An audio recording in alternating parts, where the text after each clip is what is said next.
এটা আমাদের মানে রামকৃষ্ণদেব বলেছিলেন কথা, যে যে মা মারছে সেই মাকেই কিন্তু বাচ্চাটি জড়িয়ে ধরছে। সেরকম আজকে ঠাকুরকে আমাদের আরো বেশি করে জড়িয়ে ধরার দিন এসেছে। কারণ কেন বলছি, সব করতে হবে, কারণ ঠাকুর নিজে আহ মানুষের শরীরকে, মানুষের দেহকে, মানুষের জীবনকে সব থেকে বেশি গুরুত্ব দিয়েছে। আমার ধারণা, অন্তত আধ্যাত্মিক জগতে আমি এমন কোন আধ্যাত্মিক পুরুষকে দেখিনি যিনি শরীরকে, অর্থাৎ দেহকে এত বেশি গুরুত্ব দিয়েছে, কিন্তু ঠাকুর দিয়েছে। তার কারণ এক সাধু যখন ঠাকুরের কাছে এসেছিলেন, তিনি ঠাকুরকে বলছেন, ঠাকুর, এই দেহটার কি দাম আছে? এই দেহ তো থাকবে না, আত্মজ্ঞান লাভ করাই তো মানব জীবনের উদ্দেশ্য, আপনি কি বলেন? তার উত্তরে ঠাকুর বলেছিলেন, ভারী চমৎকার কথা বলেছিলেন, যত ফিলোসফি কই এই শরীরটা বাদ দিয়েও কিছু নয়। সুতরাং এই শরীর, এই দেহ, এইটিকে ঠাকুর কিন্তু খুব পছন্দ করতেন। এবং বাঁচো, বেড়ে ওঠো, জীবনকে যাপন করো, এটা ঠাকুরের খুব ইচ্ছা ছিল। এবং ঠাকুরের একটা ফেভারিট কথা ছিল, আপনারা সবাই জানেন, মরো না, মেরো না, পারো তো মৃত্যুকে অবলুপ্ত কর। একজন বলেছিল যে মৃত্যু তো ধ্রুব, মৃত্যুকে অবলুপ্ত করা যায় নাকি? তার তার উত্তরে ঠাকুর বলেছিলেন যে মৃত্যুকে ধ্রুব বলে ধরে নেওয়ার মধ্যে কোনো বাহাদুরি নেই। তাহলে আমাদের বাপ ঠাকুর দ্বারা অমৃতত্ব অমৃতত্ব বলে কেন চিৎকার করলেন? সুতরাং আমাদের নিঃসন্দেহে অমৃতত্বকে জয় করতে হবে, এবং তিনি তার পথও বলে দিয়েছে, সেটি হচ্ছে স্মৃতিবাহী চেতনা। এই স্মৃতিবাহী চেতনা যদি আমরা ইয়ে করতে পারি, স্মৃতিবাহী চেতনা যদি লাভ করতে পারি, তাহলে সেটা কিন্তু এক ধরনের মানে মৃত্যুকে জয় করার সামিল হয়।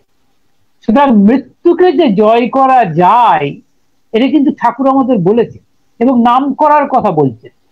আপনারা আলোচনা প্রসঙ্গে প্রথম খণ্ডে 109 পাতায় পাবেন, 1941 সালের 22শে নভেম্বর ঠাকুর বলছেন, ভারী চমৎকার একটি কথা বলছেন।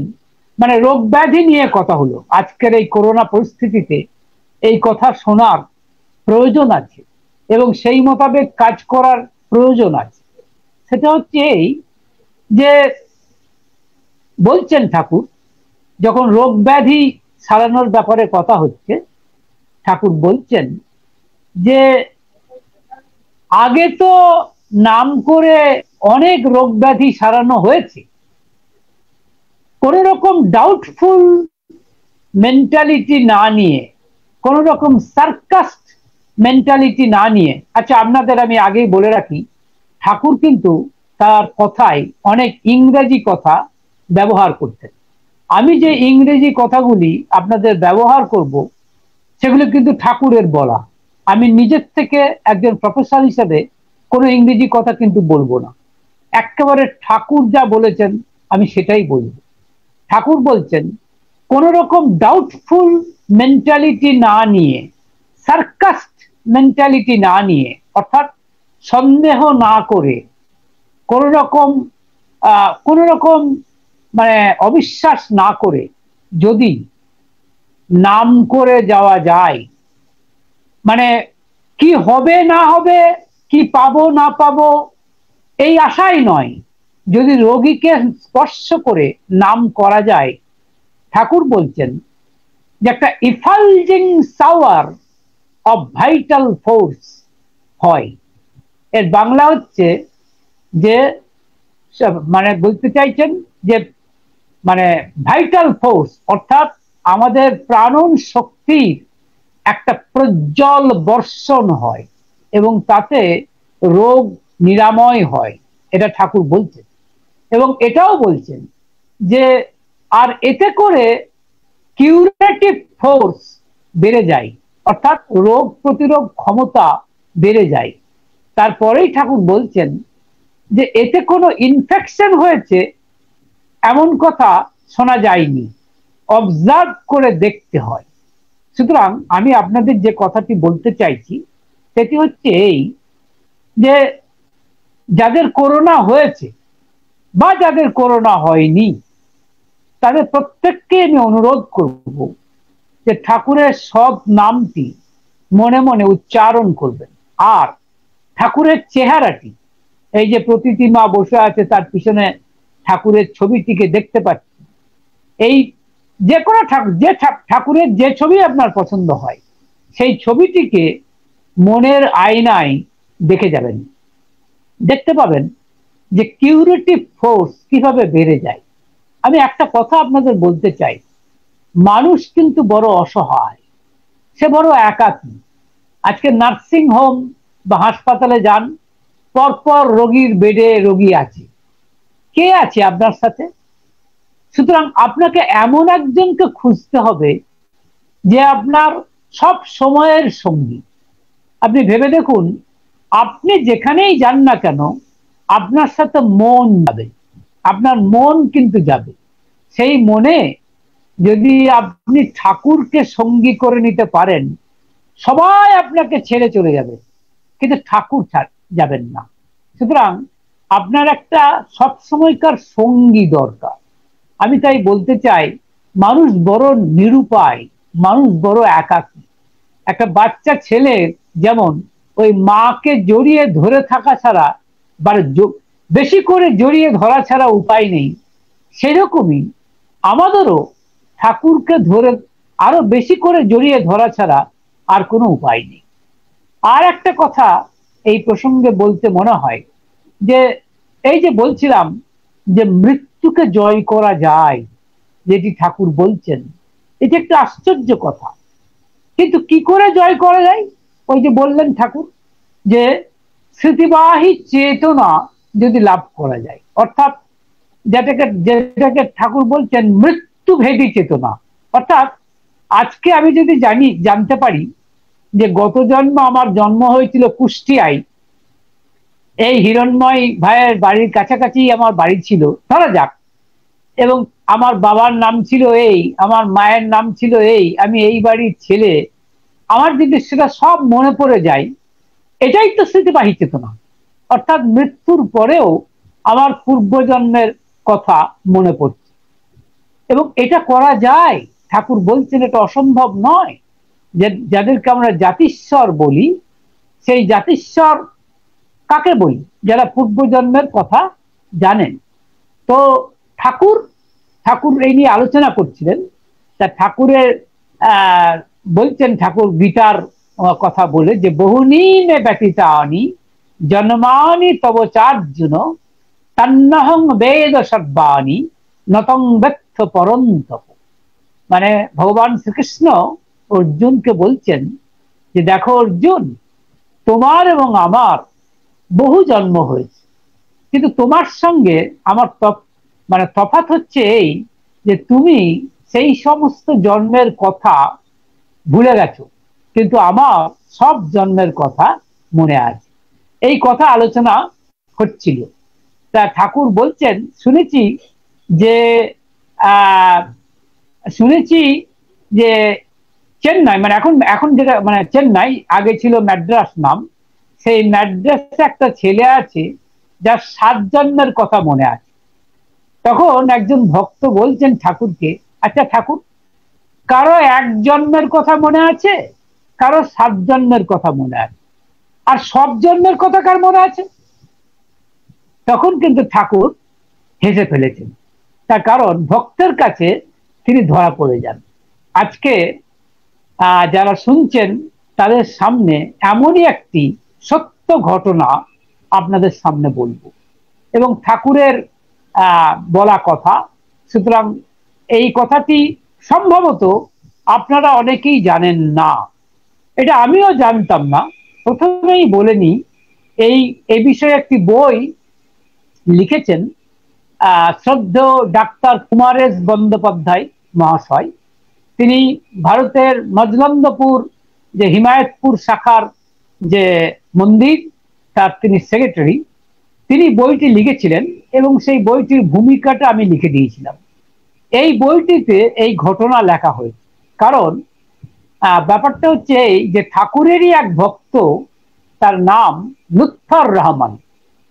হয়তো আপনারা নাম শুনে থাকবেন, বিশেষ করে বর্তমান বাংলাদেশের অনেকেই হয়তো এই নামটা শুনে থাকবেন, লুৎফর রহমান।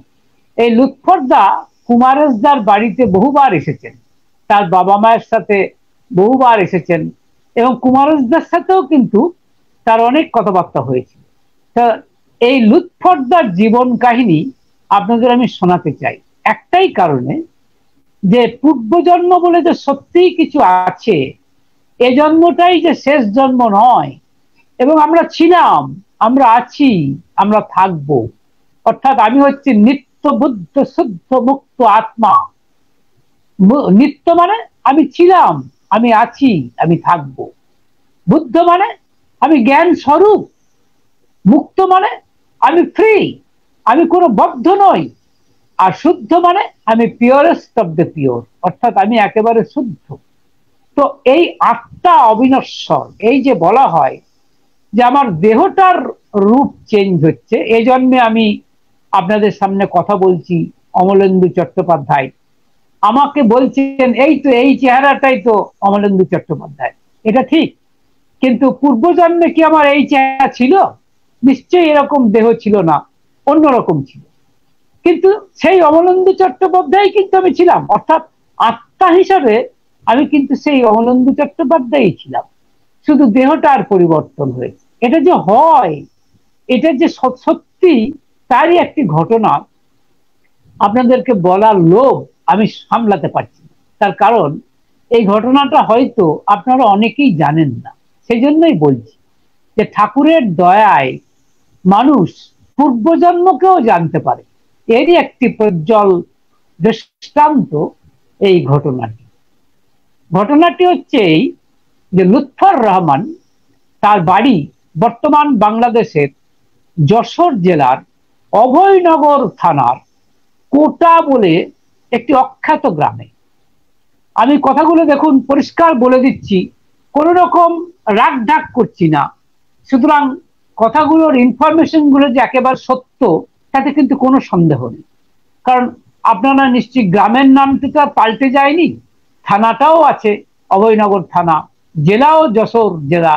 সুতরাং আপনারা খোঁজ নিলে জানতে পারবেন সেই কোটা গ্রামের, অখ্যাত গ্রামের একজন মানুষ লুৎফর রহমান। সেই লুৎফর রহমান ছিলেন ঠাকুরের ভক্ত, এবং আপনাদের বলি তিনি সভাপতি ঋত্বিক হয়েছিলেন। মুসলমান হয়েও তিনি কিন্তু সভাপতি ঋত্বিক হয়েছিলেন। তো এই মুসলমান ভাইয়েরই কথা আমরা আজকে, এই দাদার কথা আপনাদের বলবো। এই লুৎফরদার সাথে ঠাকুরের কি করে দেখা হলো সেটা প্রথমে বলি। তার আগে বলি যে লুৎফরদা প্রথম থেকেই কিন্তু ঈশ্বরে বিশ্বাসী মানুষ ছিলেন। তিনি আল্লাহ বিশ্বাস করতেন, এবং প্রথম থেকেই তিনি তার ধর্মের দিকে অত্যন্ত টান ছিল। তিনি মক্তবে পড়াশোনা করেছেন, তারপরে হাই মাদ্রাসায় পড়াশোনা করেছেন এবং উচ্চ ডিগ্রি লাভ করেছেন। লুৎফর রহমানরা কিন্তু তথাকথিতভাবে অশিক্ষিত মানুষ ছিলেন না, যথেষ্ট বেশি শিক্ষিত মানুষ ছিলেন। কিন্তু তিনি চাকরি বাকরি করতে চাননি, তার এই ধর্মের প্রতি নজর ছিল। কিন্তু তার বারবার মনে হতো যে এই যে পীরের দরগায় মানুষ তাবিজ নিতে আসে, কবজ নিতে আসে, তার মনে হতো যে এইটাই কি ধর্ম? শুধু তাবিজ দেওয়া, শুধু কবজ দেওয়া? ধর্ম কি শুধু এইটুকুই? ধর্ম কি এর বাইরে নয়? এরকম তার মনে হতো। যাই হোক, কালক্রমে তিনি কিন্তু মানে মৌলবী হয়েছিলেন, এবং তখন তার নাম হয়েছিল মৌলবী লুৎফর রহমান। এই নাম কিন্তু হয়েছিল লুৎফরদা, এবং তিনি মৌলবী হয়েছিলেন।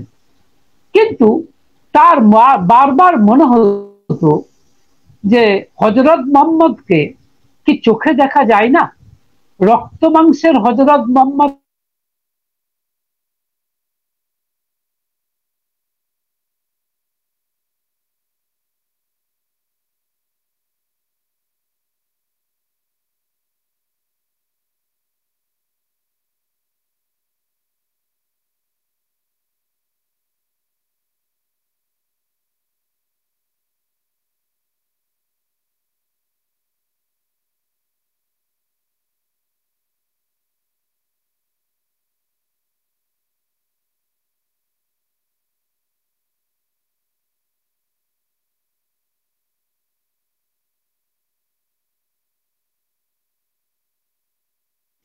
এ তো আশ্চর্য ব্যাপার। কারণ আহ ভারী আশ্চর্য কথা যে এই ছেলেটি অন্য ছেলের মতো তো নয়। তাই তারা চিন্তা করলো যে কম বয়সেই তাকে বিবাহ দেবেন, যাতে বিবাহ দিলে কি হয় না, বিবাহ দিলে যাতে ছেলে সংসারী হয়, অর্থাৎ এই উদাসীনতা কাটে, এই ভেবে তারা বিবাহ দিলেন এবং একটা সুন্দরী কন্যা দেখে বিবাহ দিলেন। কিন্তু পুরুষোত্তম যাকে ডাকছে তার কাছে সংসার, তার কাছে স্ত্রী, সন্তান এগুলো সব গৌণ হয়ে যায়। মুখ্য হন সেই পুরুষোত্তম। পুরুষোত্তম তাকে ডাকছে। তো যাই হোক, তিনি বিবাহ করেছেন। তার স্ত্রী বলছেন যে তুমি বিবাহ করেছো, তো এবার তো কিছু রোজগার করতে হবে, তুমি এত পড়াশোনা শিখেছো, তো তুমি কিছু করো। তখন তিনি বললেন যে চাকরি বাকরি করার আমার খুব একটা ইচ্ছা নেই, ভালো লাগে না, হ্যাঁ, তাই একটা ব্যবসা করব ভাবছি। তো কি ব্যবসা করব বলতো, মানে স্ত্রীর সঙ্গে আলোচনা করতে। তখন স্ত্রী বলছেন যে এক কাজ করো, আমার বাবা শাড়ির ব্যবসা করেন, তুমিও শাড়ির ব্যবসা করো। আর আব্বার কাছে শুনেছি যে পাবনার শাড়ি খুব ভালো, আর ওই পাবনার শাড়ি বিক্রি করলে লাভও হয় খুব। তাই তুমি পয়সা দিয়ে ওই পাবনা গিয়ে শাড়ি কিনে এনে ব্যবসা করো। তো লুৎফরদার স্ত্রীর এই কথাটি খুব পছন্দ হলো এবং তিনি বললেন ঠিক আছে তাই করি। তাই তিনি টাকা পয়সা নিয়ে যাচ্ছেন পাবনা। তা ট্রেনে উঠেছেন নোয়াপাড়া স্টেশন থেকে। আপনাদের বলি, নোয়াপাড়া স্টেশন থেকে তিনি উঠেছেন। প্রথম যাচ্ছেন পাবনা হিমায়তপুর, প্রথম তিনি যাচ্ছেন এবং তিনি প্রথম যাচ্ছেন ট্রেনে। এবং যেতে যেতে যখন দেখতে পাচ্ছি, যখন আমরা ট্রেন যখন যশোর স্টেশনে এসেছে, যশোর স্টেশনে যখন ট্রেন এসে পৌঁছালো, তখন একজন ভদ্রলোক উঠলেন, হাফ হাতা সাদা পাঞ্জাবি এবং ধুতি, কালো ধুতি এবং পায়ে তার কালো পাম শু। তিনি উঠলেন, তখন ট্রেন ফাঁকা, ট্রেনের কম্পার্টমেন্ট ফাঁকা, বসে আছেন শুধু লুৎফরদা। আর যিনি উঠেছেন তার নাম আপনাদের বলি, ডাক্তার সুবোধ সেন। তিনি ছিলেন যশোরে, তিনি উৎসব করেছিলেন 5 দিনের একা। তিনি ছিলেন ঠাকুরের সহপতি ঋত্বিক এবং বিশিষ্ট চিকিৎসক, অত্যন্ত নামকরা চিকিৎসক, সরকারি চিকিৎসক ছিলেন তিনি। তো তিনিও উঠেছেন। তো একথা সে কথার পরে লুৎফরদা জিজ্ঞাসা করছেন যে আপনি কোথায় যাবেন? তখন সুবোধ সেনদা বলছেন আমি যাব ঈশ্বরদী স্টেশন। তখন লুৎফরদা বললেন আমিও তো ঈশ্বরদী যাব। তখন সুবোধদা জিজ্ঞাসা করছেন যে কি জন্য যাবে? বলছেন যে আমি ব্যবসার কাজে যাব।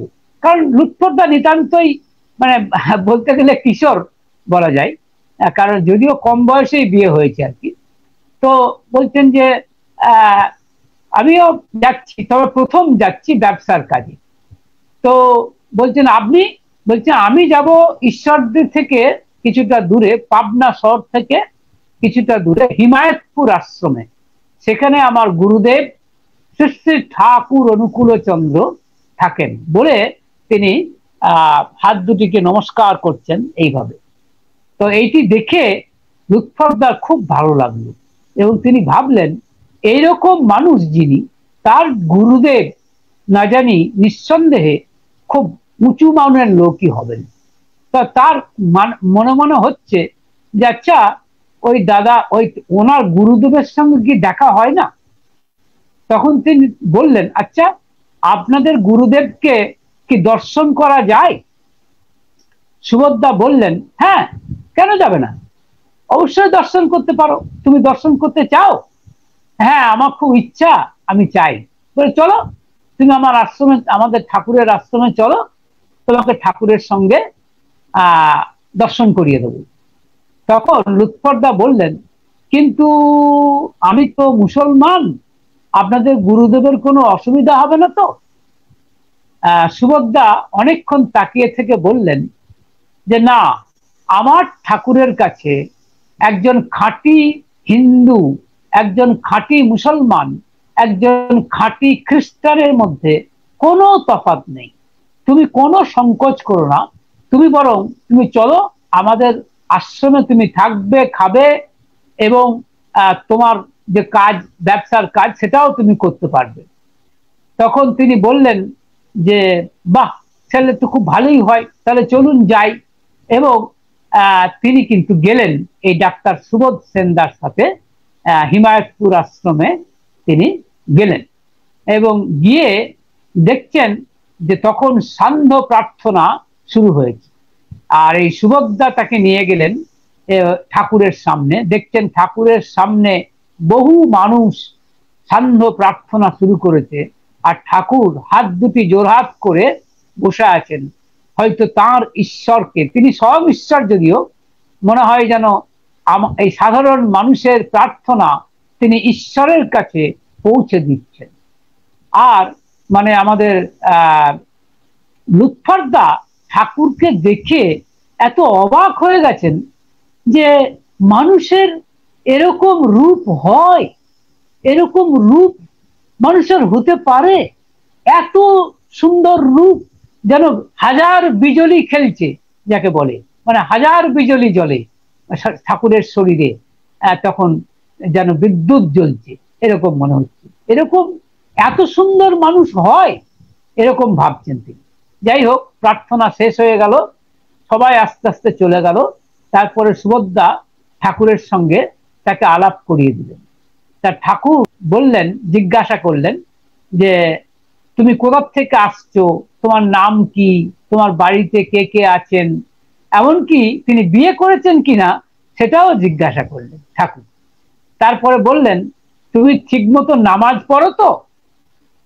তখন বললেন আজ্ঞে হ্যাঁ, নামাজ পড়ি। তখন ঠাকুর বললেন হ্যাঁ, খুব ভালো করে নামাজ পড়বে কিন্তু। তখন বললেন যে এই আশ্রমে নামাজ পড়বো? অবশ্যই, এই আশ্রমেই তুমি নামাজ পড়বে, তুমি একজন খাঁটি মুসলমান হওয়ার চেষ্টা করো। এবং তিনি দেখলেন আস্তে আস্তে কিছু মানুষ ঠাকুরের কাছে এসে বসল। তার মধ্যে একজন, আপনারা জানেন, আর একজন মুসলমান ভক্ত খলিলুর রহমান দা। এই খলিলুর রহমান দা বসে আছেন এবং তিনি ঠাকুরের সঙ্গে আলোচনা শুরু করলেন। তিনি বললেন যে ঠাকুর, ইসলাম কথাটির অর্থ আল্লাহর কাছে এবং হযরত রসুলের কাছে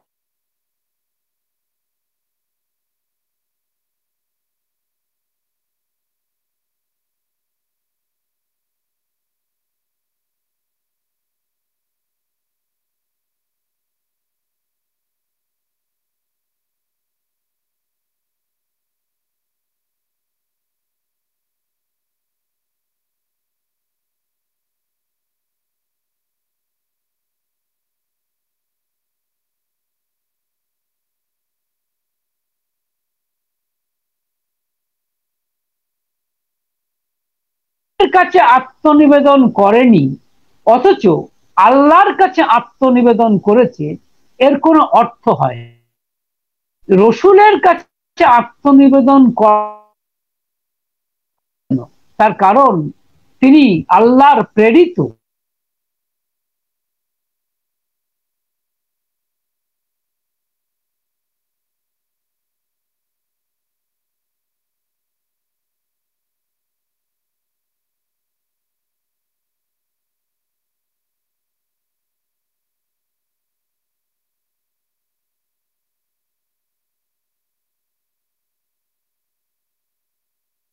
চমৎকার করে এটি বুঝিয়ে দিলেন।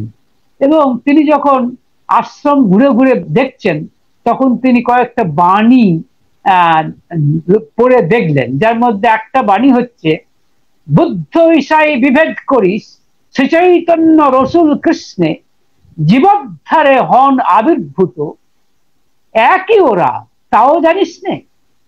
এই এই বাণীটি পড়ে লুৎফরদা অবাক হয়ে গিয়েছিলেন।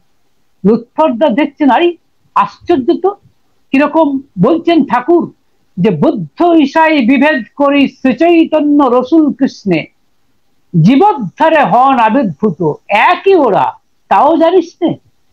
কি চমৎকার কথা। তারপরে আরেকটি বাণীতে তিনি দেখছেন যে ঠাকুর বাণী দিয়েছেন, ধর্মে মানুষ বাঁচে বারে, সম্প্রদায়টা ধর্ম নারে। তখন তিনি অবাক হয়ে ভাবছেন, আশ্চর্য তো, এইরকমই তো একটি মানুষ আমি খুঁজছিলাম। এই তো মানুষ যিনি বলছেন যে ধর্মে মানুষ বাঁচে বারে, সম্প্রদায়টা ধর্ম নারে। সম্প্রদায় অনেক থাকতে পারে, তাতে কি এসে যায়, ধর্ম এক, আর তার কোনো প্রকার হয় না। এই কথাগুলি শুনে লুৎফরদা অবাক হয়ে গেছে। তো যাই হোক, তার পরের দিন সকালবেলায় ঠাকুরকে দেখা করতে গেছেন।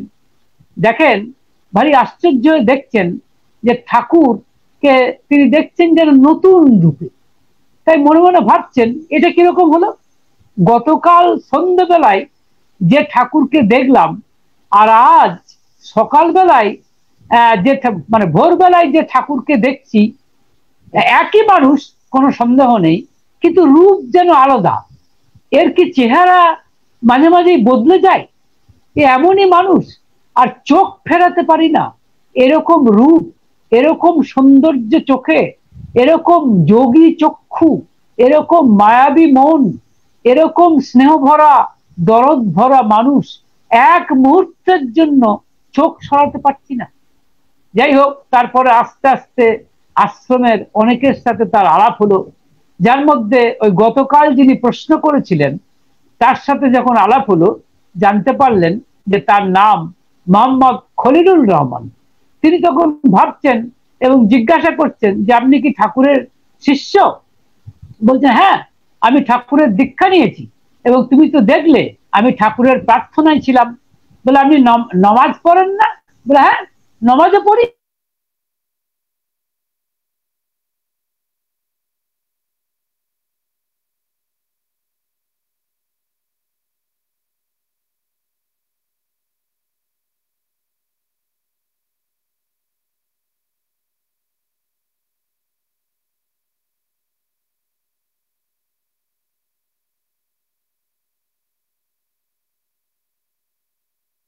এখানে সবাই একাকার হয়ে গেছে, আর সবার উপরে বসে আছেন ওই মানুষটি, যিনি যার দিকে সবার চোখ।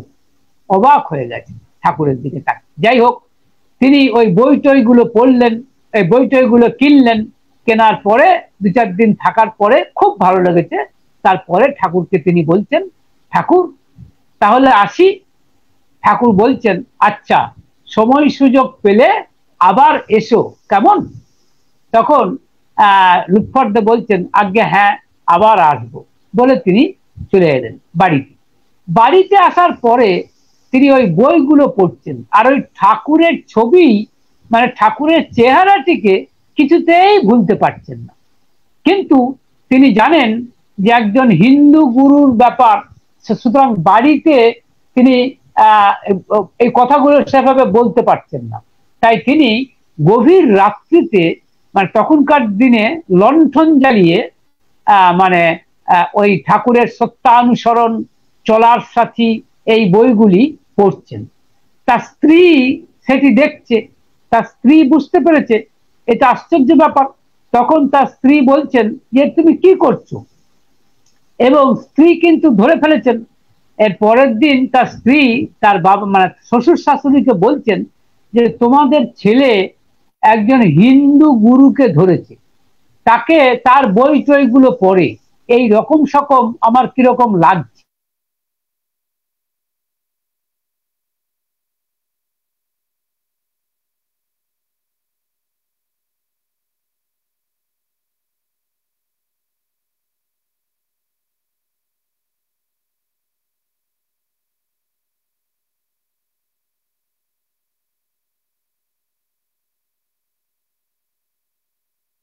বিষয়ে তার রুচি ততখানি থাকবে না।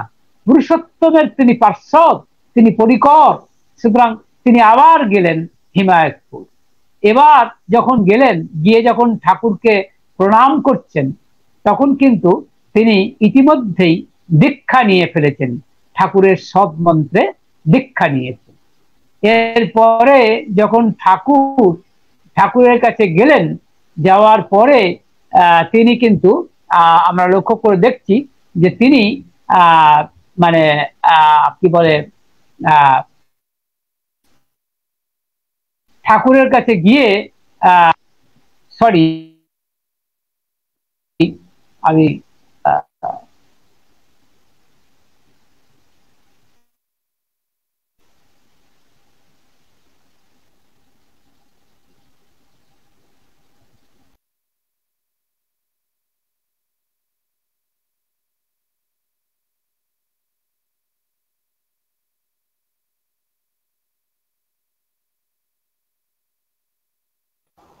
খুব আন্তরিকভাবে দুঃখিত। শ্রদ্ধা অমলেন্দু চ্যাটার্জি মহোদয় ইন্টারনেট সংযোগটি মনে হয় সম্ভবত বিচ্ছিন্ন হয়ে গেছে। আমরা দ্রুত চেষ্টা করছি তাকে ফিরিয়ে আনার জন্য। আপনারা একটু অপেক্ষা করুন। ইন্টারনেট সংযোগ বিচ্ছিন্ন হওয়ার কারণে হয়তো অমলেন্দু চ্যাটার্জি মহোদয় বিচ্ছিন্ন হয়ে গেছে। আমরা পেয়ে গেছি, তার আলোচনায় আমরা ফিরে যাচ্ছি।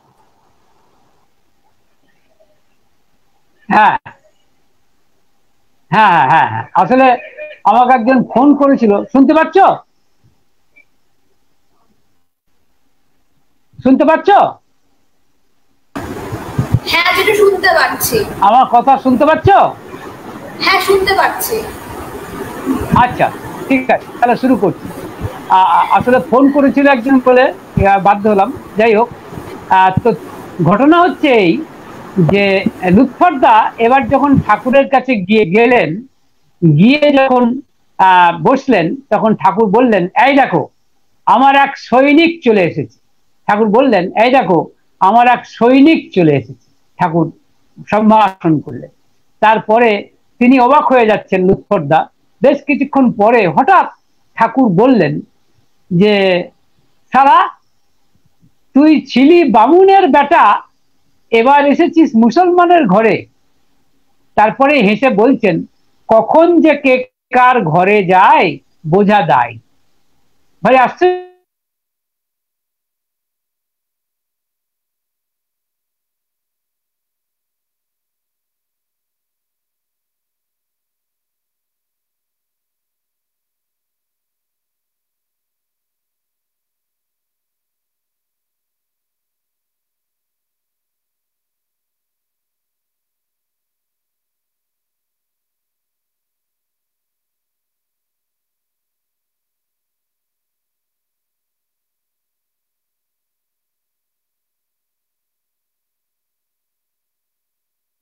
সারা রাত্রি ঘুম হলো না। পরের দিন সকালবেলায় তিনি ঠাকুরকে মানে দেখছেন, প্রাতঃকালীন প্রার্থনা সবাই বসেছে, প্রার্থনাতে তিনিও যোগ দিয়েছেন, প্রার্থনা করলেন। প্রার্থনা শেষ হয়ে যাওয়ার পরে দেখেন ওই হিমায়তপুরের ওই পদ্মার ধারে বাবলা গাছের নিচে যে হেলানো বেঞ্চি, সেই বেঞ্চে তিনি বসে আছেন ঠাকুর একাকী। তখন লুৎফরদার মনে হলো যে ঠাকুর বোধহয় আমার কথা শোনার জন্যই একা একা বসে আছে। তখন তিনি ঠাকুরকে গিয়ে বললেন, ঠাকুর এই যে আপনি বললেন আমি নাকি বামুনের ঘরে বামুন ছিলাম আগের জন্মে, এ জন্মে মুসলমান হয়ে এসেছি, কি ব্যাপার আমাকে বলতেই হবে। ঠাকুর বলছেন, আরে আমি কখন কি বলি পাগলের মতো, তার কি কোনো ঠিক আছে? কিন্তু লুৎফরদা ছাড়বেন না। লুৎফরদা বলছেন, না ঠাকুর, বলতেই হবে আমাকে। তখন ঠাকুর বলছেন, সে তো তোর পূর্বজন্মের ঘটনা, সে আর স্মরণ করে লাভ কি? কিন্তু লুৎফরদা কিছুতেই ছাড়বেন না। তিনি বলছেন, না ঠাকুর, বলতেই হবে। তখন ঠাকুর বলছেন যে, তুই শুনতে চাস? বলে, হ্যাঁ ঠাকুর, আমি শুনতে চাই। বলে, দেখ তুই আগের জন্মে ব্রাহ্মণ ছিলিস, তোর নাম ছিল গোপালচন্দ্র ভট্টাচার্য।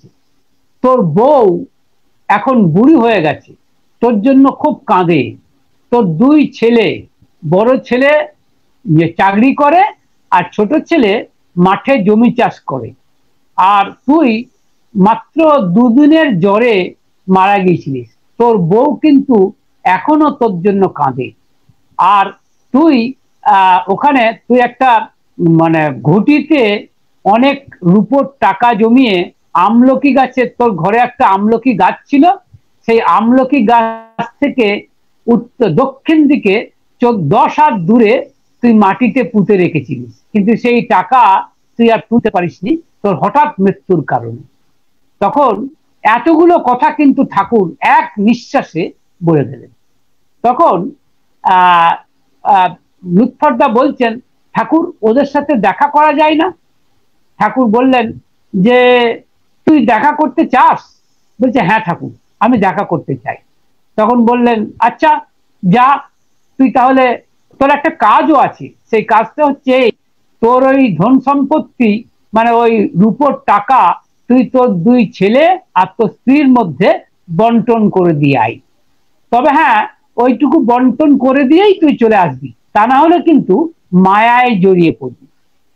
তখন লুৎফরদা বলছেন, ঠাকুর আমি যে ওই ঘরের কর্তা ছিলাম তা ওই ঘরের লোকেরা বুঝবে কি করে? তখন ঠাকুর স্বামী স্ত্রীর মধ্যে কিছু ঘনিষ্ঠ কথা ঠাকুর কিন্তু বলে দিলেন লুৎফরদাকে, যাতে বিশ্বাস হয়। তখন ঠাকুর জিজ্ঞাসা করছেন, কোথায় বাড়ি ছিল ঠাকুর আমার? ঠাকুর বললেন, তোর বাড়ি ছিল যশোরের নলডাঙ্গা বলে জায়গায়। তখন তিনি বললেন, আমাদের লুৎফরদা বললেন, সেটা কোন জায়গা ঠাকুর, কিভাবে যেতে হয়? ঠাকুর বললেন, এবার তুই খুঁজে নেগা যা। এবার বলে হাসলেন, বলে এবার ঠাকুরকে বললেন, আচ্ছা ঠাকুর আমি ওদের সঙ্গে দেখা করব, আপনার আশীর্বাদে যেন দেখা করতে পারি। তখন বলে তিনি প্রণাম করে ঠাকুরকে যখন ঠাকুরের কাছ থেকে ফিরে আসছেন, ঠাকুর তাকে আবার ডেকে বলছেন, এই শোন শোন, নাকি না তোকে যদি তোর বউ সন্দেহ করে, তাই তোকে দুটো কথা কয়ে নি, এই কথা দুটো হয়তো কাজে লাগবে বলে ঠাকুর কানে কানে লুৎফরদাকে দুটো কথা বলেছিলেন। সেটা কি কথা আমি সেটা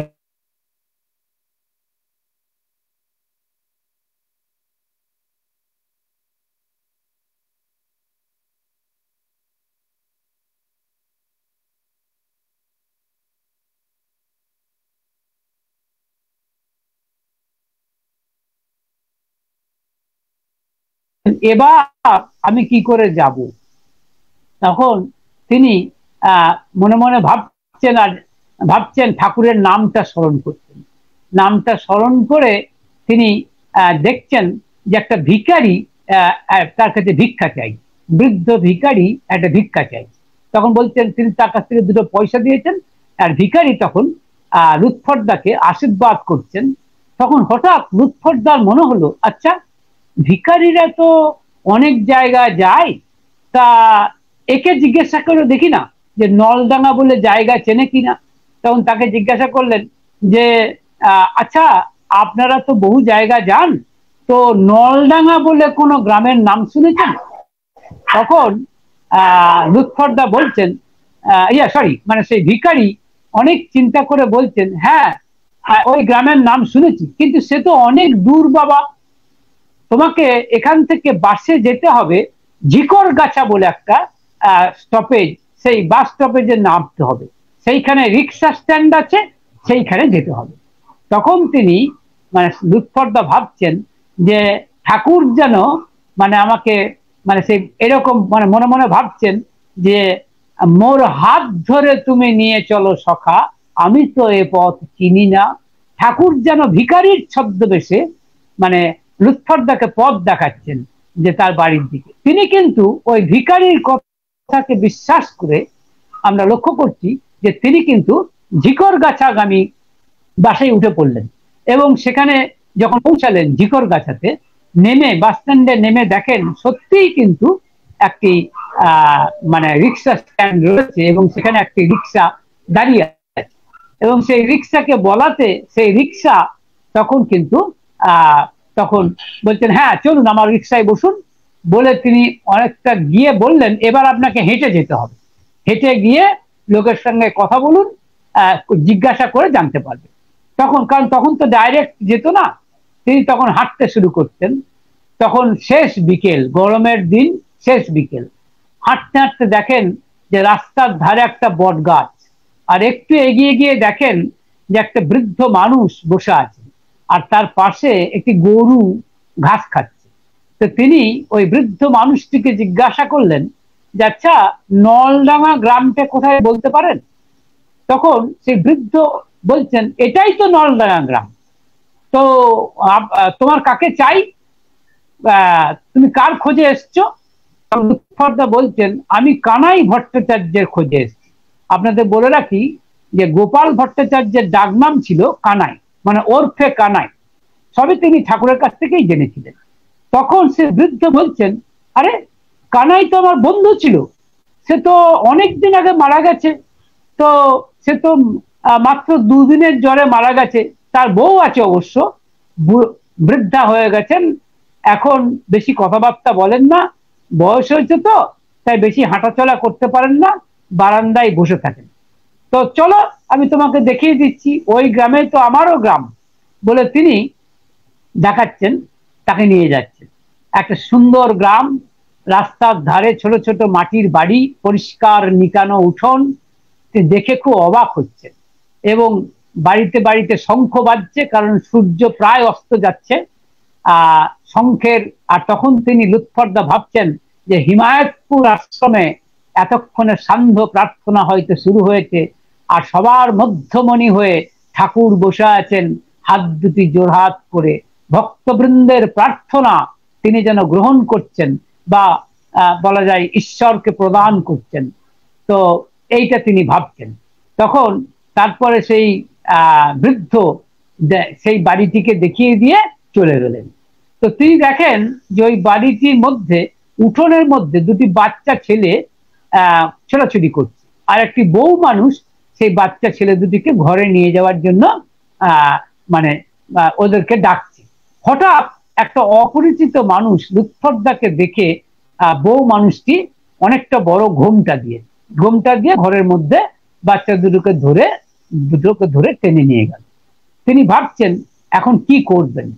একটু পরে দেখেন সত্যি একটা বারান্দা, আর বারান্দার মধ্যে এক বৃদ্ধা বসে আছে, এবং তিনি বৃদ্ধার দিকে তাকিয়ে দেখছেন, দেখে ভাবছেন, তাই তো, ঠাকুর যা বলেছেন সবই তো মিলে যাচ্ছে। তখন মনে মনে ভাবছেন ওই গানটির কথা, তোমার মহাবিশ্বে প্রভু হারাই না, কিছু হারাই না তো কভু, তোমার মহাবিশ্বে প্রভু কিছু হারাই না তো কভু। আমি এই বাড়ির মালিক ছিলাম, এই বারান্দাটা হয়তো আমিই করেছিলাম, এই আমার গত জন্মের স্ত্রী, আমার শুধু দেহান্তর হয়েছে, ইসলাম ধর্ম আহ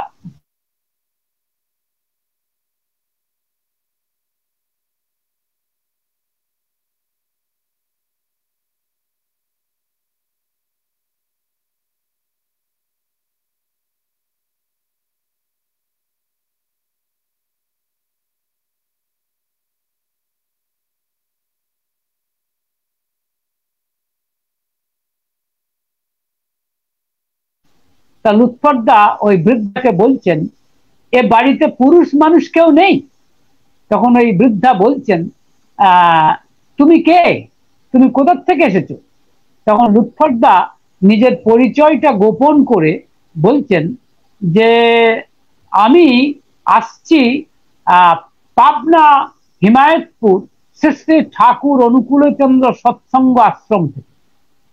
বৃদ্ধা বিশ্বাস অবিশ্বাসের দোলায়, তার কারণ একজন হিন্দু আশ্রমের মানে আশ্রমের গুরুর কথা বলছে, হ্যাঁ, অথচ একজন দেখতে শুনতে দেখেই বোঝা যাচ্ছে, ড্রেস দেখে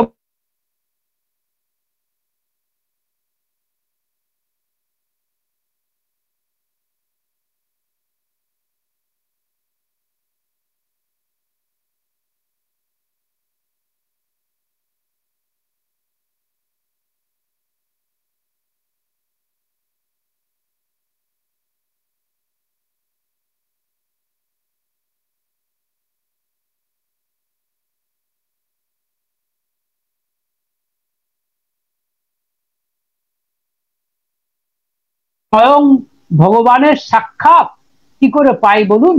একেবারে সাক্ষাৎ ভগবানের সাক্ষাৎ পেয়ে।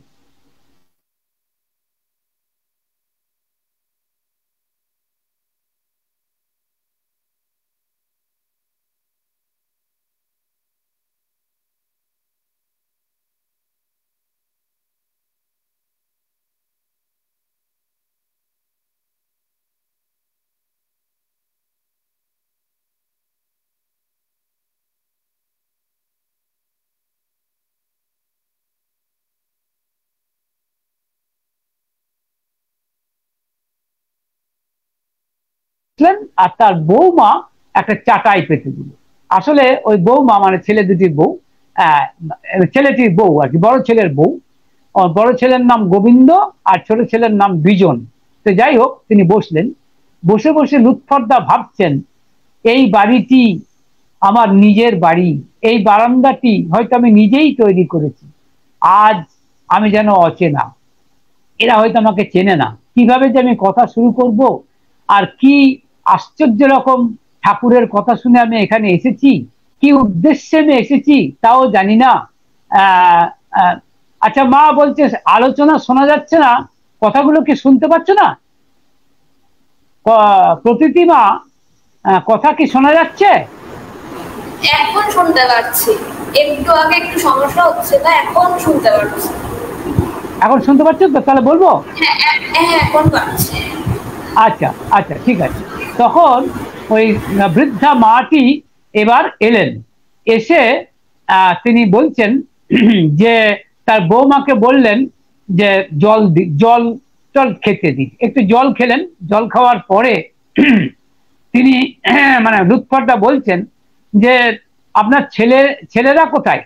বলছে বড় ছেলে চাকরি করে, আবার লিখছে যে আলোচনা শোনা যাচ্ছে না। সেই জন্য বলছি, জানি না কেন আলোচনা কি সত্যি শোনা যাচ্ছে না? আলোচনা কি সত্যি শুনতে পাওয়া যাচ্ছে না প্রতীতি? এখন শুনতে পাওয়া যাচ্ছে। আচ্ছা ঠিক আছে, একটু নেটের সমস্যার জন্য হচ্ছে, এখন শুনতে পাচ্ছি। আচ্ছা ঠিক আছে। এবার ওই বৃদ্ধা বলছেন যে, বৃদ্ধাকে বলছেন যে আমার বলছেন আপনার ছেলে দুটি কোথায়?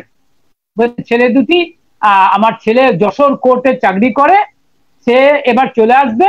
আর আমার ছোট ছেলে গেছে আমার বৌমার বাচ্চা, শ্বশুর বাড়িতে গেছে, বৌমার বাচ্চা হয়েছে, তাই খবর করতে গেছে, আজকেই ফিরে আসবে, এই কিছুক্ষণের মধ্যেই হয়তো ফিরে আসবে। তখন বসে আছেন, বসে থাকার পরে লুৎফরদা হঠাৎ তার মুখ দিয়ে একটা আশ্চর্য কথা বেরিয়ে গেল। তিনি ওই বৃদ্ধাকে বললেন যে আচ্ছা, ছোট বাবু তাহলে বাবা হয়েছে? বৃদ্ধা অবাক, তার কারণ তার ছোট ছেলেকে কিন্তু তার স্বামী একমাত্র ছোট বাবু বলে ডাক। এ লোকটা বলে কি? তিনি অবাক হয়ে ভাবছেন, বলছেন তুমি তুমি কি করে জানলে? তখন আর একটি কথা বললেন লুৎফরদা, ভারী আশ্চর্য হয়ে গিয়ে বললেন, মানে মুখ দিয়ে বেরিয়ে গেল, আচ্ছা বড় খোকার ছোটবেলায় যে রোগটা হতো, মাঝে মাঝে যে অজ্ঞান হয়ে যেত, সেটা কি এখনো হয়? সেটা ভালো হয়ে গেছে তো?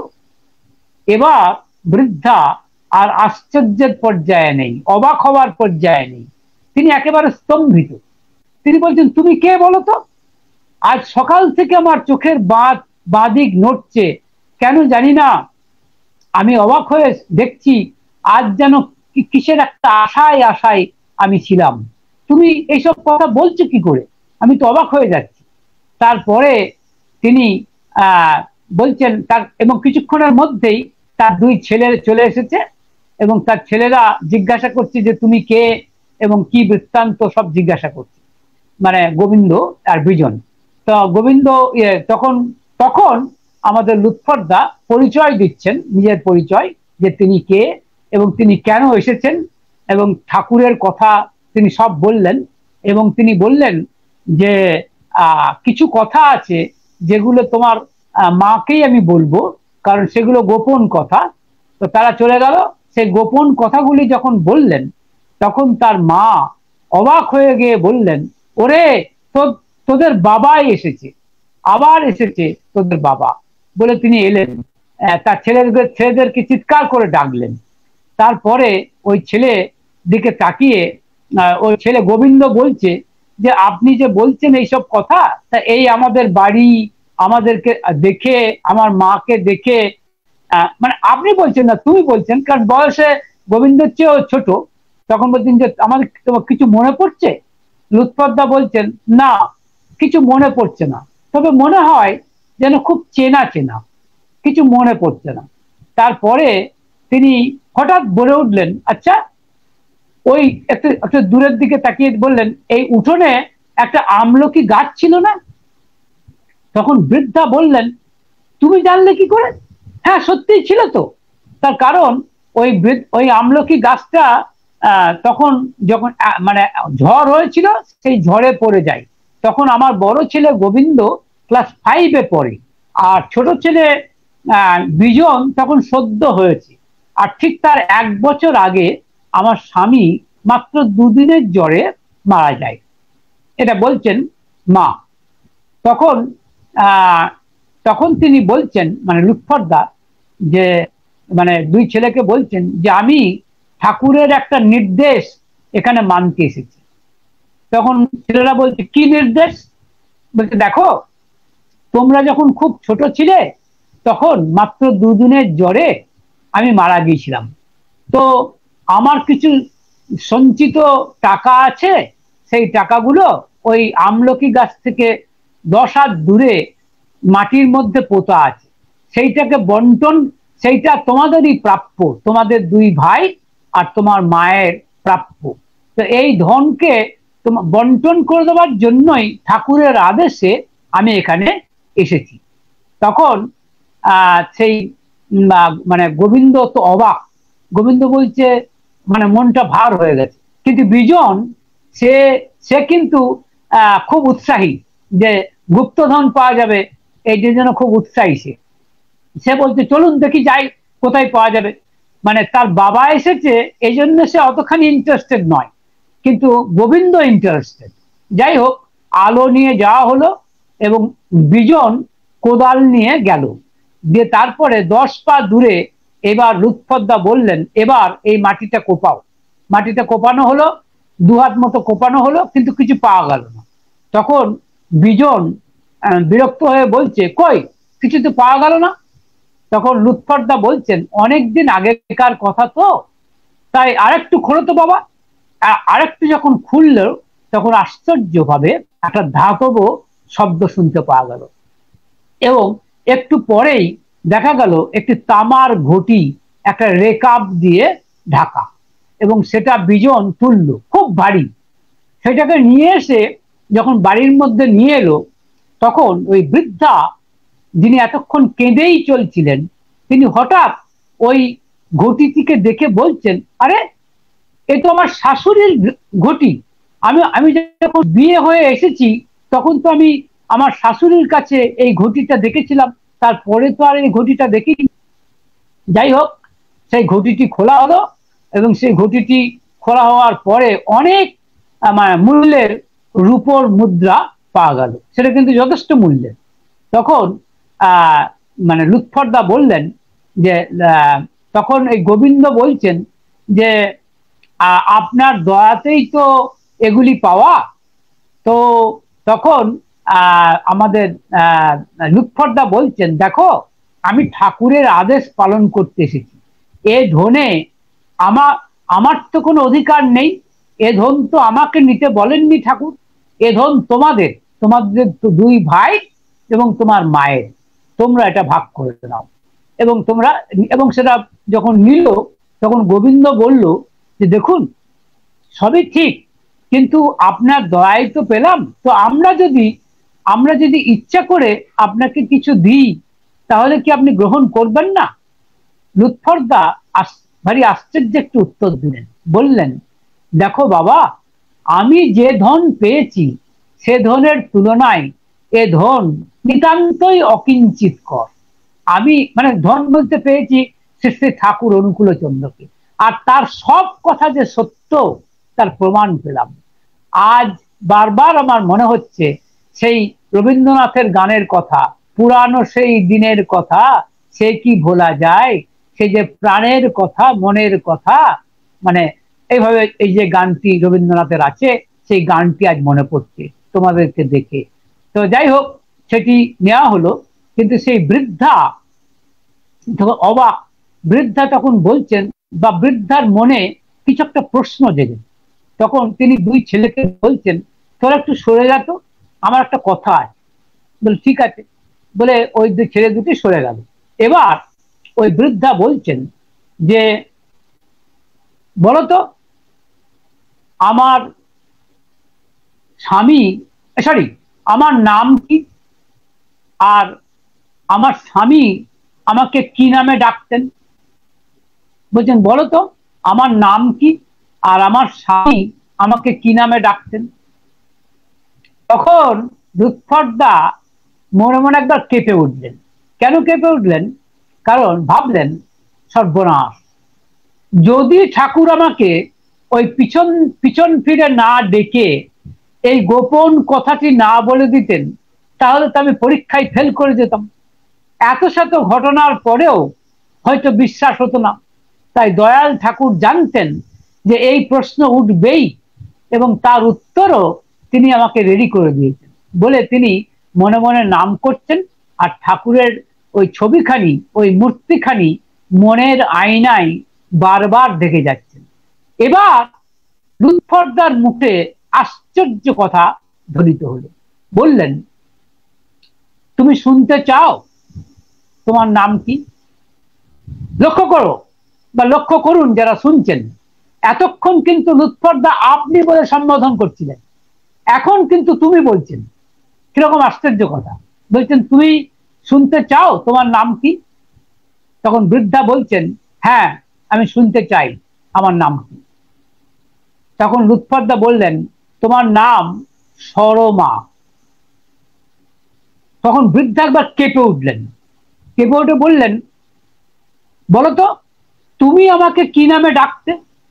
এবার দেখুন বৃদ্ধার কথা। আর তখন আবার তখন লুৎফরদা বলছেন, তুমি জানতে চাও, শুনতে চাও যে আমি তোমাকে কি নামে ডাকতাম? বলছে হ্যাঁ আমি শুনতে চাই। তখন লুৎফরদা বললেন, আমি তোমাকে লজ্জাবতী বলে ডাকতাম। আপনারা বোধহয় জানেন যে সরমা বলেন না, লজ্জা সরম বলে, লজ্জা সরম হয়তো স্বামী স্ত্রীর ব্যাপার। তো এই স্বামী স্ত্রীর ব্যাপার বলে স্বামী তার স্ত্রীকে যে কোনো কারণেই হোক, একান্ত গোপন কথা, তার স্ত্রীকে লজ্জাবতী বলে ডাকতেন। এবং সেই কথা যখন বললেন, তখন ওই মাটি মানে নিজের গলার মানে কাপড়টি গলায় জড়িয়ে এই লুৎফরদাকে প্রণাম করলেন। প্রণাম করে বললেন যে, তুমি যে বলছিলে যে তোমার ঠাকুর ভগবান, এখন আমি নিশ্চিত যে তোমার ঠাকুর ভগবান। তখন লুৎফরদা বললেন, তুমি কি করে জানলে? তুমি তার ঠাকুরকে দেখোনি। আমি তো ঠাকুরকে দেখেছি, কিন্তু তুমি তো ঠাকুরকে দেখোনি, ঠাকুরের নামও তো শোনোনি, তুমি কি করে জানলে যে ঠাকুর ভগবান? তোর মধ্যে শোনো, আমার স্বামী যখন জীবিত ছিলেন তখন তিনি নারায়ণ শিলা পুজো করতেন।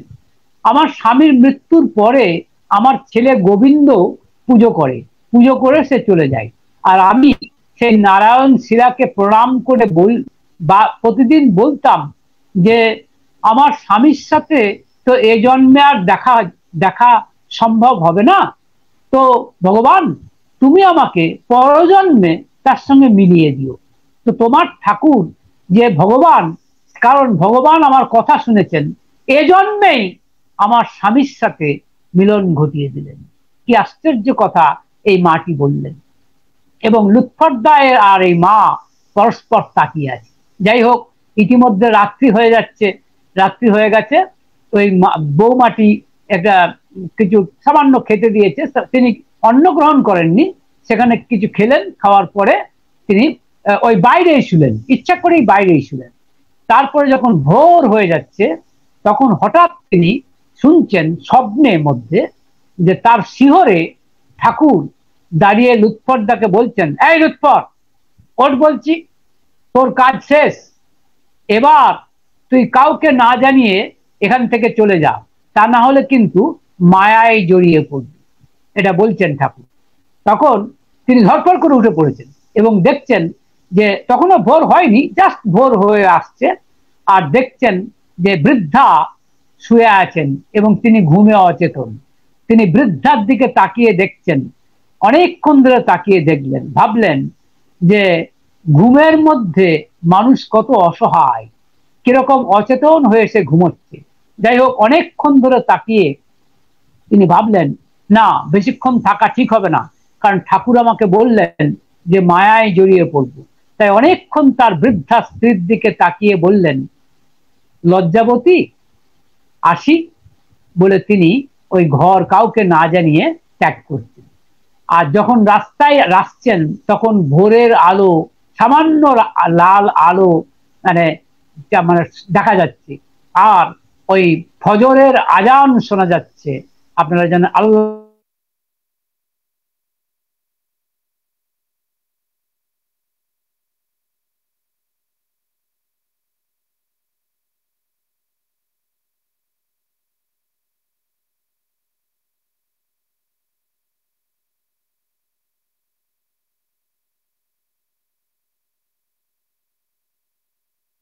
এই তমসার পার অচ্ছেদ্য বর্ণ মহান পুরুষ ইষ্ট প্রতীকে আবির্ভূত, দুটো যেন একই সুর, একই ছন্দ, একই লয় মিলে যাচ্ছে, এরকম মনে হচ্ছে লুৎফরদা। এবং লুৎফরদা ওই রাস্তায় যেতে যেতে ভাবছেন, এ রাস্তায় আমি কতবার গেছি, রবীন্দ্রনাথের গান মনে পড়ছে, এ পথে আমি গেছি কতবার, বহুবার গেছি এই পথে, এ পথ আমার কত চেনা, অথচ আজ কত অচেনা। আর ঠাকুরের কথা কতখানি সত্য আজ আমি একেবারে মিলিয়ে দেখে নিলাম। ইসলাম ধর্ম যদিও পুনর্জন্ম বিশ্বাস করে না, কিন্তু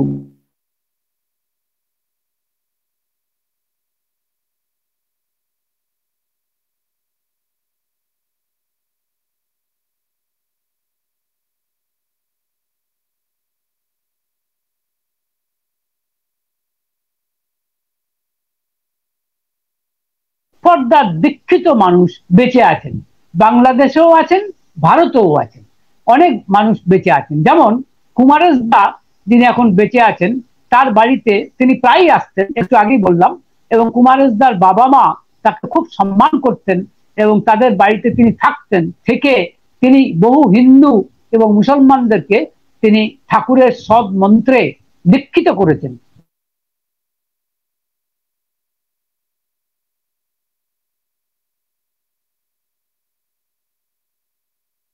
বক্তব্য শেষ করি যে কুমারেশ দা যখন পড়াশোনা করার জন্য হস্টেলে থাকতেন, তখন একবার লুৎফরদা সেই হস্টেলে গিয়েছিলেন এবং সেই হস্টেলে গিয়ে ওই মানে কুমারেশদের সাথে একটা রসিকতা করেছিলেন। সেই রসিকতার কথাটি না বললেই নয়। তিনি বলেছিলেন, দেখ কুমারেশ, তুই আর আমি দুজনেই কিন্তু বামুনের ছেলে, তোর সঙ্গে আমার তফাৎ এই যে তুই নবীন আর আমি প্রবীণ। কি চমৎকার রসিকতা করেছিলেন এই সুউচ্চ একেবারে গৌরবর্ণের সুদীর্ঘ 6 ফিটের উপরে দীর্ঘ এই লুৎফর রহমান দা। যারা তাকে একবার দেখেছে তারা কিন্তু তাকে জীবনে কোনোদিন ভোলেননি। এবং ঠাকুর দেওঘর চলে আসা সত্ত্বেও এই হিমায়তপুর আশ্রমকে তিনি প্রাণ দিয়ে রক্ষা করেছেন এবং সারাটা জীবন তিনি ঠাকুরের সদ মন্ত্রে বহু মানুষকে দীক্ষিত করেছেন। যাই হোক, আমি এই ঘটনাটি আপনাদের সামনে বললাম এই কারণেই যে মরনা মেরনা পারত মৃত্যুকে অবলুপ্ত করো, এটা যে সম্ভব। এবং ঠাকুর যে বলছেন স্মৃতিবাহী চেতনা লাভ করলে, অর্থাৎ মৃত্যুভেদী চেতনা লাভ করলে যেটা সম্ভব, এইটারই একটি ডাইরেক্ট এভিডেন্স বা একেবারে সরাসরি দৃষ্টান্ত হিসেবে তুলে ধরার জন্য আমি এই ঘটনাটি আপনাদের কাছে বিবৃত করলাম। এবং এটাই বক্তব্য, ঠাকুর বলছেন এ জন্মেই তুমি ঈশ্বর লাভ করো, আর জন্মের জন্য অপেক্ষা করতে হবে না। ঠাকুর আমার এতই দয়াল, এতই ভরসা দিয়েছেন যে এটা সম্ভব, কিন্তু অসম্ভব নয়। যদি একটু আগে আমার এই তন্ময় ভাই যে গান গাইছিলেন, এরকমই কুমুদবন্ধু বিশ্বাসদার মতো ভক্ত হয়, যারা এরকম প্রাণ দিয়ে বলছেন ফিরে এসো ওগো প্রাণের দেবতা ফিরে এসো, কাঁদিছে পদ্মা তুলি কুলু কুলু নাদ, তোমার চরণ দুটি ধোয়াইতে সাদ, এখানে গাহে না পাখি ওঠে না চাঁদ, অনুকূল চাঁদ বিহনে, বহু কণ্ঠে ওঠে বেদনার সুর, সদাই ডাকিছে ঠাকুর ঠাকুর। তো কি চমৎকার গান এই কুমুদ বন্ধুদার অনুভব থেকে ভেসে এসেছে। এরকম যদি ভক্ত হয়, আমি দায়িত্ব নিয়ে বলছি যে এ জন্মেই কিন্তু ঈশ্বর লাভ করা যায়, এবং সমস্ত জন্মের কথা একেবারে বাস্তবে সিনেমার মতো দেখা সম্ভব হয়, এটি কিন্তু অসম্ভব নয়। তাই এই করোনা পরিস্থিতিতে দাঁড়িয়েও ঠাকুরের কথায়, ঠাকুরের নাম করার মাধ্যমে আমরা যেন অন্তত এই আশাটুকু বাঁচিয়ে রাখি যে আমরা আছি, বেঁচে আছি, ঠাকুরকে নিয়ে বেঁচে আছি, ঠাকুরকে নিয়ে যেন জীবন যাপন করতে পারি, ঠাকুরকে নিয়েই আমার আমার সত্তা আর ঠাকুরের সত্তা যেন এক হয়ে যায়। আমি যেন আমার শেষ নিঃশ্বাস পর্যন্ত আমার সমস্ত জ্ঞান নিয়ে যেন ঠাকুরের সদ মন্ত্রকে মনে মনে উচ্চারণ করতে পারি, আর মনের আয়নায় ঠাকুরের ছবিখানি যেন আমি মনের আয়নায় সবসময় দেখে যেতে পারি। এইটুকু যদি করতে পারি অনেক হয়।